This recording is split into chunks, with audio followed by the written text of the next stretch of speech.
Guys, so today I just wanted to create a quick video on a couple of things that I've been doing recently with some students that have made a massive influence to how they're hitting the golf ball. Let's get stuck into it.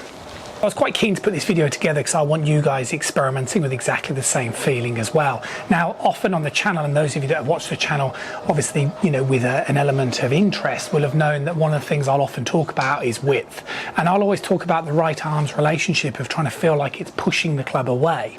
Now, there's another way you can interpret this information, which has worked really well with students, and that's the relationship of the club head to your center line, if you like, your sternum or your head, if you like.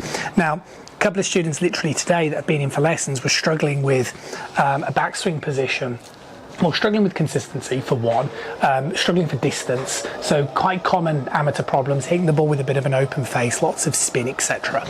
And that was because the arms weren't behaving themselves and kind of in a position similar to what I'm demonstrating here. So I was trying to get the idea of width, but actually what seemed to work really well was the feeling of the club head being further away from you. So if you were to do some sort of short swings, and see what I'm demonstrating here, getting the club head further away from my body. Now, you could do this in two ways. One of the ways is what I've always done, which is try and get the feeling of the right palm pushing against the wall to the side of you. So if you're practicing at home against the wall like so, if you're practicing down the range, the opposite way to the target.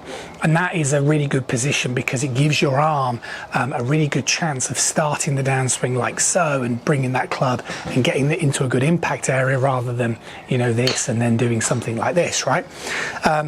But also this sort of feeling now of the club head being further away from the body is exactly the same notion, but it just seems to relate better.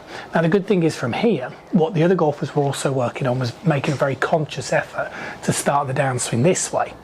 Okay, like so. Now, if you start doing this and then you turn, all of a sudden you're going to open up the realms of compression. Okay, so compression, which is like a really good ball striking, happens because we're able to produce less loft and we're able to produce an angle of attack which is, should we say, not too steep. Okay, like almost like a shallowing hit with less loft is how you're going to compress the golf ball, and those two things are going to happen. The idea of getting good width and then starting the downswing this way helps you control your club face. Okay, so the golfers in mind were doing this and then pulling the club in, and so the club face is really open. Getting the feeling of the club head staying further away and then dropping it down keeps the club face a lot squarer.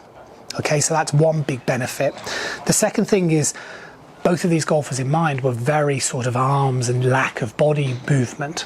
But all of a sudden, once I was sort of teaching them that, you know, well, the club head's got to be there, and then your first move is here, they naturally started rotating. And the rotation through the golf ball is what creates the shallowing in the hit.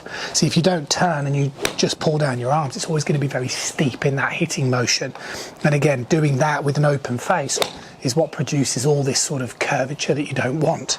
So getting the feeling of the club head being further away from you and then turning just produces like a bit of a knuckleball, reducing spin.